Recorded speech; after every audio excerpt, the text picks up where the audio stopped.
Hey everybody, this is Jim the Tabletop Engineer, and welcome back to my Deth Wizards playthrough. This is episode 9, part 2.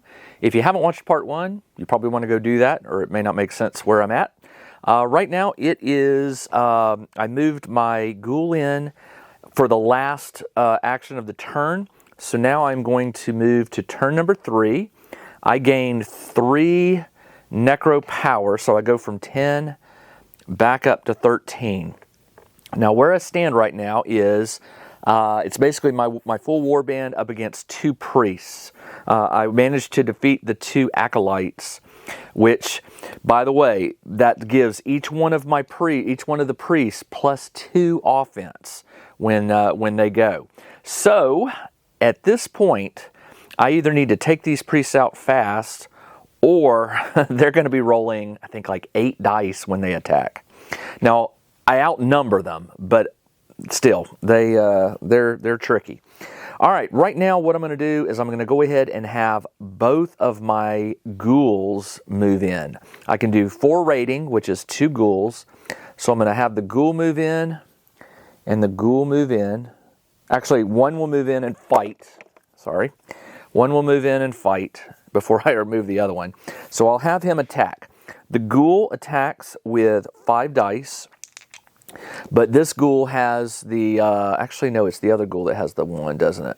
So this ghoul is just rolling with 5 dice, but he gets a bonus die because he has an ally, a minion with him.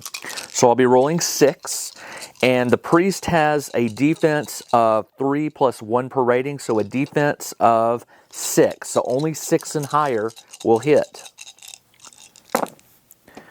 Let's see, 6 and higher, 10. 9, a 7, an 8, and these 2 miss. The 10 is a crit, so it counts twice. 1, 2, 3, 4, 5. 5 damage on the priest. Now, the priest is immune to weaken and curse, that's fine, whenever rolls a critical hit with an offense. They haven't done that yet. So, 5 hits there. The priest has 15 health. My other minion will come in. He's plus 1, so he starts with 6 dice. 1, 2, 3, 4, 5, 6. And he gets a 7th because of the overwhelming number, the extra minion there. So 6s and higher will hit. And I've got a hit, and the rest misses. So 10 is 2, 1, 2, 3, 4. So that is 9. So he has 6 health left. I'll change it to a green die with 6 to indicate that he has only 6 health left. And that is, we're not done yet. My Necromancer can take a shot at him, which I will. I'm going to move in, and I will attack the, I'm going to do Blasting Bolt. Well, his resist is 4 plus 1 per... His resist is 7, so 7s and higher to hit with necro energy. That's a lot of wasted... Should I possibly heal? I'm going to heal my Spectre that has 4 damage. So to heal, it's called Stitch Together. It costs 3, so I'm down to 10. And it works by, it says range 12, up to 3 friendly, non-spirit. I can't cast it on her. Well, I'm not going to waste it because none of them have damage, so I will put that back. So I tell you what I'll do. I'll just do, I will do Blasting Bolt. Cost of 3, 5d10, 1, 2, 3, 4, 5. Why not negative? Because it's 4d10. I got to roll 7, so at least that extra die gives me a little more chance of rolling a 7 or higher. A hit, and another, 2 hits. All right, so 4 hits. It says at least 1 success, 1d6. At least 3 successes, and I got 4. It will be a 2d6 attack. So let's roll 2d6 for the damage. And double. Snake Eyes, 2. So he's down to 4 health. Well, it's better than nothing. And that is the best I can do with the Blasting Bolt. I can't believe that. And it says, if the model takes damage, move it 6 inches back. Now I didn't think about that. It's going to hit that tree. But you know what? I will move it back against the tree, and it stops. So he got away from, but he's still got 2 of my guys on him. All right, that is the end of my turn. It is now the priest's turn. So let's do this priest first. He might come in there and help. So let's roll him up. It's a D10. I'll throw his card up on the screen. I rolled an 8, which is Healing Pulse. Priests and all heroes within 12 deal 1d6 durability. Well, I know he's within 12 because he's already done this. Yep. So he will heal d6. He only heals 1. All right, so he's back to 5 health. Right there. Not too bad. All right, and then the other priest, what is he going to do? A 9, which is a blessing. The priests and all heroes within 12 increase their offense and defense by 1. So I'll put a 1 here. And, ooh, that priest is already gonna... He already has +1 offense, or +2. If he had decided to do a cleansing strike, he would have done a 7-die attack, or let's see, offense is 3 + 6, 7, 8 die attack, and now he would do 9, but that's going to go away at the end of the turn. All right, I think I can do this, mainly because it's only turn 3. It's 2 of my creatures can now attack. So I will have, I already had the ghouls do it. Now the, I'm going to have the skeleton move in and attack, and one of my specters. So the skeleton rolls 4 dice, 1, 2, 3, 4, and gets a bonus because of the ghoul being within 1 inch. So 5 dice. Now the defense of the priest, because remember that blessing adds to the offense and the defense. So his normal defense is 3 plus his rating, which is 6. So his defense is 7. So I have to roll 7s or higher to hit. And I got 1 hit, 2 hits, and that's it. But the crit counts as 2. So 1, 2, 3. So he's down to 2 health. And the specter will move in. The specter attacks with 5 dice, and then a 6th for the ally, and I have to roll 7s or higher. I'll re-roll this one. All right, that's a hit, a hit, a hit, a hit, 2 misses. That's 4 hits. 4, and he's only got 2 health, so that priest dies.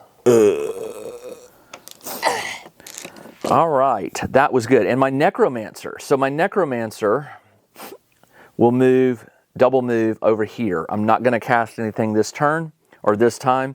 So he's done. And the priest is already activated. So the only one that hasn't activated is my other specter. I'm going to double move her. She moves, I think that's the injured one. 7, it is. I put the 1 near it. 7 times 2 is 14. She will fly all the way to attack on her next turn. She's going to attack him. All right, that is the end of, and my Necromancer can move again. I'm going to put her over here so I have line of sight. I think I'm going to attack this turn. I will move him forward a few inches, and he will cast. I'm not going to do Blasting Bolt because that'll push her away. I'm going to do Negative Bolt for a cost of 3, so I'm down to 7. 7, and it is 4d10. 1, 2, 3, 4. Oh, and he's got the +1. So Resist, by the way, did not get buffed the +1. It's just offense and defense. The Priest Resist, however, is 4 + 1 per rating, so 7. So still 7s and higher to hit with a 4 dice attack. 7s and higher. I got a hit, 1 hit. 1 hit with a Negative Bolt is a d10 damage. 7 damage. Okay, take it. I'll do a 6 and a 1 to indicate 7 damage on that priest. And that is the end of the turn. She went, and we're done. All right, so now I go up to turn number 4. And I get 3 Necro back, so I'm back up to 10 Necro energy. And I get to go. I am going to go ahead and activate my specters, because if I double move her, she will give my other specter that +1 attack.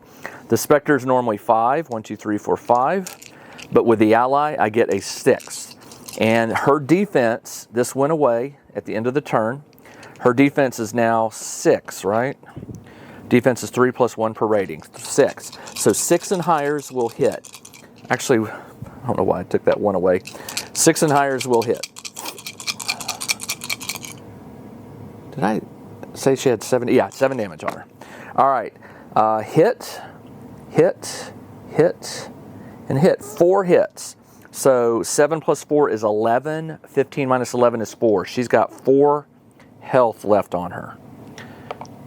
Now, this is one of those instances in the game that I'm not going to house rule it here, but I'm considering in the future. Look, she's got 2 enemies on her, and instead the rules say what I'm going to do is roll a d10 to determine her action. Well, her action would be to fight, right? I mean, she's surrounded, or run. If she blesses herself, that's great, but it's not an attack. It just holds off her attack for another round. The only thing that makes sense would be a cleansing strike, which is a 2 to 5, or a heal. But even the heal can only heal d6, and then I've got 2 enemies that will be able to attack her. Well, 2 coming. So let's just roll it and see what happens. I rolled a 4, which is a cleansing strike. Okay, so she will strike the nearest enemy. She'll strike the one that has damage already, and her attack is offense, which is 3 + 1 is 7, or 6. So she'll roll 6 dice, and my specter has a defense of 4. So 4s and higher will hit. 1 hit, 2 hits, 3 hits, 3 hits. 4 + 3 is 7. And her durability is 8. She's only got 1 health left. 1. So I better finish this priest off. All right, my turn. My ghouls cannot get to her. They can move, so I'll double move them. This one can move 8 and 8, which can get him all the way up here. He's just going to budge in here. They'll have to make room. And then this other one, the skeleton moves 6, and then I'll double move as well. I've got her surrounded. The only question is whether I lose one of my specters, which I don't think is likely, because she's already taken her turn. But what this does do is allows my Necromancer to move up and cast a spell. She's only got 4 health left, so if I can do 4 damage, I'm going to do it. I will spend 3 and go down to 7. I'll do the negative bolt again. I do 4d10. I need resist is 7. I need 7s or higher. 4 + 3, yeah, 7s or higher. I got a crit, a 6, and a 2. No, these don't hit. So I did get a success, and that does a d10 damage. As long as I roll 4 or higher, I rolled 2. So she's got 2 health left. All right. That's not good. All right. The only thing I have left is this ghoul. He will move. I'm not going to have him move all the way in. That gives my Necromancer 1 more chance. I'll spend 3. I'm down to 4. I'm going to cast the exact same thing. Blasting Bolt. You know what? Let's do Blasting Bolt. Why not? I'll do Blasting Bolt. 5d10. I need 7s and higher. I got a hit, and a hit. 3 hits. That's 2d6 damage. She's got 2 health. Doesn't matter. She can't run. 9 damage, and the last priest dies. All right. Not too bad. If I were going to change anything about this, it would be just to make it a little more difficult. It would be to add 2 acolytes per priest. That could really ramp up the complexity of this. Because remember, the acolytes heal 1 point for every time they're within 4 inches of a priest. They heal them 1 point when the priest takes damage. But they also, when they're killed, the priest's offense goes up +1 for each acolyte killed and they stack. So you got four acolytes, you're getting +4 on your offense, which is crazy. You could be rolling 10 or 11 dice depending on the level of the priest. All right, that one was fun. I am sorry, I love creating custom scenarios and trying them out. Normally my policy is I test it and then see how it works, and then I make changes and you see the second or third play. But this was the first test play and I really like how it went. Of course I won, but I don't think it was a gimme game. It could have gone either way, especially with those priests and acolytes healing each other and giving themselves boost. I think this one is fairly well balanced, given that I'm giving it a rating of like maybe 8. If you have a lot more minions, which you know, I don't know, it depends on when you play this game. You might have 10 minions and you'll just run them over. You might have 3 minions and this could be a very difficult game. For me, it felt balanced. I did have one Spectre that was down to 1 health, so that could have gone either way for me. So now that I'm done, I need to calculate XP. That job, when he defeated the one acolyte on his own, that gave him a bonus XP. So I think now I'm up to 5 XP. I did achieve my objective. All heroes destroyed, +1. Necromancer has 4 rating of Words of Undead. Nope. Destroys 2 or more heroes. No, I don't. I don't get that. Because I didn't destroy 2 or more heroes. I only destroyed 1. Oh no, wait a minute. Hold on, no. He did. He killed this priest. So yes, I will get that bonus. So I think I'm up to 5. So right now, what I need to do, none of my minions have to be retired or rolled for again to recover. Instead, now what I'm going to do is I'm going to raise new undead. I roll a d6. I'm going to try to raise a Spectre. The Spectre, I don't know. Yeah, I'm going to try to raise a new Spectre. Do I want another one? Or another ghoul? I'm going to try to raise another ghoul. The ghouls are rating 2. So the way this works is I have to roll a d6. And the victory condition for this scenario, by the way, was you either get 1 impedimenta to add to your lair or +1 on the undead roll. I'm going to take the impedimenta and not roll with the bonus. So I just need to roll a 3 or higher.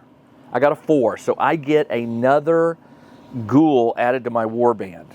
And for the impedimenta, I'll announce it in the next video. I'm going to have to look over and see what my options are.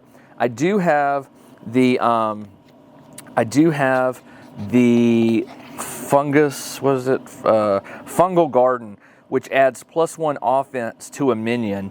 I didn't use that this turn. That was my dumb fault. The +1 on the +1 on the ghoul came from a when I rolled, he got killed, and then when I brought him back, he was more powerful by 1 factor or 1 unit of a stat. So I gave it to his offense. But I totally forgot that I could have assigned that +1 offense to any of the other ones. Can it go to any of them? You know, if you choose a single minion, yeah. So I could have given it to any of them. But now I have 3 ghouls, and I get to choose an impedimenta to add to my lair, and that is that. All right, I hope you enjoyed this. It is always fun to make custom scenarios for the games I play, and in this time I got to make a custom class, the Acolyte, which I hope you like. And if you do like it, use it. If you want to modify it, upgrade it, downgrade it, whatever you want, feel free. It's an unofficial class, so do with it what you will. You will probably see the Acolyte in future episodes, especially if the priests get more powerful. I probably will increase the rating of the Acolytes that follow them. If you have any questions about the game, post them, and I'll do my best to answer. If you have any comments about the scenario or the new Acolyte, I'd love to hear your feedback and thoughts. Again, this video is releasing a week early to my patrons, and then it will release to the general public on my Tabletop Engineer Plays YouTube channel. If you want to see this future Deth Wizard videos a week earlier than everyone else, please become a patron. It's only $2 a month, and it gives you access to not just Deth Wizards, but a whole bunch of other games that are not going to be making it to the public YouTube channel. They're private and only for my patrons, and again, it's just $2 a month. All right, this is Jim the Tabletop Engineer. Thanks for joining me on this game of Deth Wizards. I love this game. It's so cool. It's not what I would call a super complex hard game. There are some risks, such as a lair. Oh, I didn't do it. Let's do it. I forgot to do the lair assault. Oh, I hope it doesn't. A lair assault. This time I'll be adding +3 to the roll. You roll a d10. I add 3 because this is the third scenario after my last lair assault. And if I roll an 11 or higher, I get another one. I rolled a 3 + 3 is 6, so no lair assault this turn. I'm glad I remembered that. All right, that's all I got. This is Jim the Tabletop Engineer. Thanks for joining me. I'll see you in the next video. Until then, everybody, take care. Check out the new RPG and Wargame newsletter. Each week, the Tabletop Engineer shares news, products, Kickstarters, and much more related to the gaming hobby. It's free to subscribe, so check out the link in the video description below to sign up.